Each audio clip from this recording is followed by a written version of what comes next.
Maintaining our weight now that we're in our 50s and 60s is really difficult. But actually losing weight, that almost feels impossible. And then we have that extra menopausal weight that just appeared out of nowhere. We didn't ask for it. We didn't deserve it, but it appeared and it didn't go anywhere. So what are our choices? We still want to look beautiful. We still want to look our best, and we deserve that because these ladies, these are really some of our best years. So on top of all of that, our number one goal is we also want to be healthy. And sometimes that extra weight just bogs us down. So I'm going to tell you about my journey with intermittent fasting today because it might very well be the answer you're looking for. It's not for everyone. Some people have medication that they need to take with food or a condition, and if you deal with any sort of eating disorder, it is not for you. But for the rest of us, it might be the answer you're looking for. So let's talk about that. That's what this channel is really all about. Just a community of older gals that come together and we talk about all things that just relate to us. So, young kids need not apply. Actually, they could because they could learn so much from us. So everyone is welcome. So let's get started with intermittent fasting. So I'm not a doctor, I'm not a nutritionist, but I have researched intermittent fasting so much. I have to say, I do feel like I'm somewhat of an expert, but I'm not gonna get into the science behind intermittent fasting. I'm just gonna talk about my personal experience.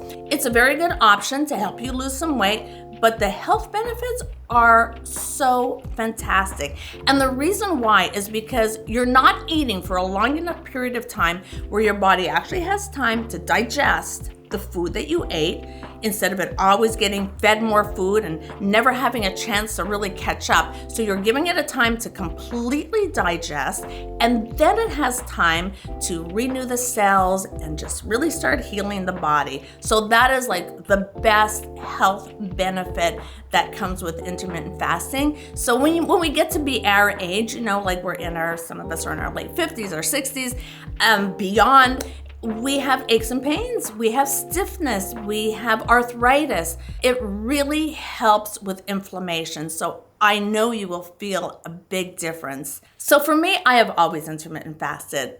My body just told me, you don't want to eat in the morning. So as a little girl, I remember I was the youngest of 5 kids. We would wake up in the morning.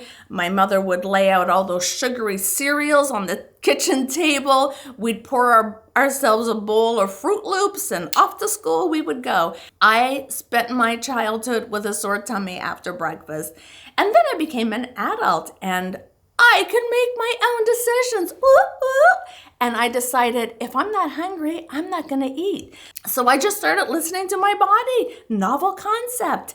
But I did get a lot of criticism for it. People did not think that was the right way to eat, but it made me feel good, and that is all I cared about.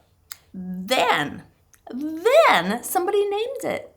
They gave it the name intermittent fasting, and suddenly it was okay to do what I had done my whole life.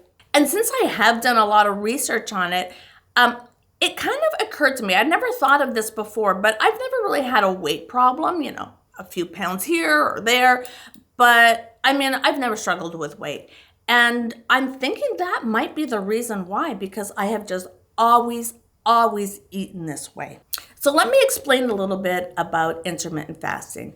What it is you have 2 windows. You have a fasting window and you have an eating window. So it's usually something like 16 to 8. So you fast for 16 hours and you eat for 8 hours. Or 18 to 6, which is you fast for 18 hours and you eat for 6 hours, which is really what I do.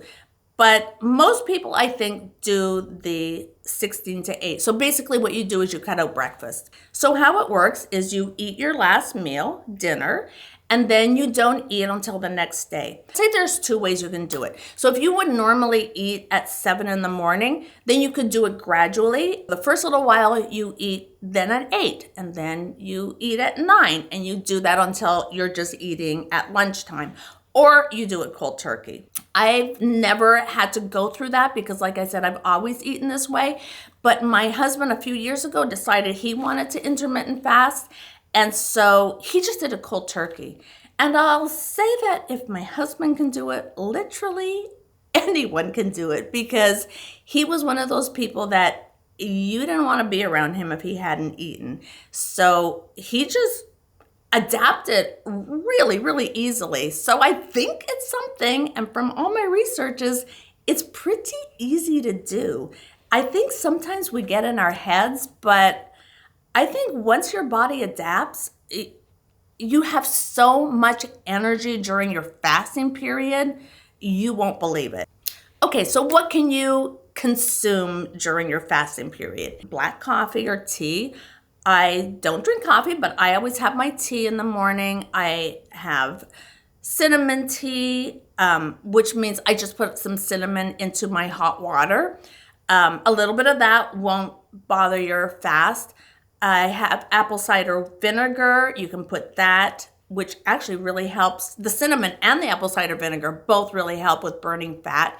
You can just have your regular tea. You can just drink water. Do drink, though. Do drink water, because a lot of the time people think they're hungry and they're actually dehydrated. So making sure that you do drink is important. So that's really all you would consume during your fasting period. Just tea, coffee, water. You could put some lemon in your water. You can maybe have some bubbly water with a little lemon in it if that makes it feel special for you. And if you have an exercise program that you already do, this is the perfect time to do it. The best time to exercise is during your fasting period. If you don't have an exercise program, I would say this is, especially when you're getting started, that's a good way to distract your mind. Get out and go for a walk. I believe walking is the number one exercise. You can do it with a friend and be social. You can do it on your own and just have, a quiet time with yourself and meditate. And you're out in the fresh air. It costs nothing, and you can do it anywhere. If you're so busy, it'll distract you when you're first getting started. But once your body acclimates, that is going to be the time that you get everything done, because that's when you're going to have all your energy. It happens quickly, and that is the time that you'll be like the Tasmanian devil. You'll be able to get everything done that you ever wanted to do, and then some. When you break your fast, what you eat is really important, because your body has had time to rest and it is renewed, and now it is ready to just, like a sponge, suck up whatever you give it. So make sure you're giving it something really nutritional. Something really good to have when you break your fast is maybe a piece of chicken and a couple of eggs. My go-to is always, just because it's really easy, I usually have a few nuts, some cheese, and some good quality cold cuts. And I say good quality because you need to read ingredients. So just reading ingredients is really important. Just make sure if you're getting cold cuts that it doesn't have preservatives in it. It doesn't have sugar in it. Yeah, they sneak sugar into cold cuts. They put it in everything. I don't eat lunch. I usually have a little snack around 2 or 3, and then I eat dinner. That's really, it's not set in stone for me. I mean, because I have been doing it for so long. I mean, I'll go out to lunch with my girlfriends and I'll eat. If I'm on vacation and there's a beautiful breakfast buffet, I'll partake in it, but I will say I always regret it. I do not do well when I eat breakfast. So as tempting as it is, and I do once in a while do it, but it almost ruins my day. So I do not do that very often. And then you eat dinner, and then you don't eat again until the next day. It's that simple. And also snacking isn't a thing with intermittent fasting. You just eat your 2 meals and that's it. You don't snack. Something I've read a lot is that while people are fasting, they're not hungry at all. You will see that you're not hungry. You might at the beginning, but once your body acclimates, you really don't even think about food. So that's fine. But then when they break their fast, it almost is like the floodgates are burst open and they can't stop eating. But if you are careful about that first thing you eat, and then take a minute to stop. Have a cup of tea, have a glass of water. You might even want to chew a piece of gum, sugar-free gum. I know that's not the best, but if that helps, it's not the end of the world. Do whatever you can to just let it settle. And then once it settles, then you're fine. And that's it for today. So, as always, thank you for hanging out with me.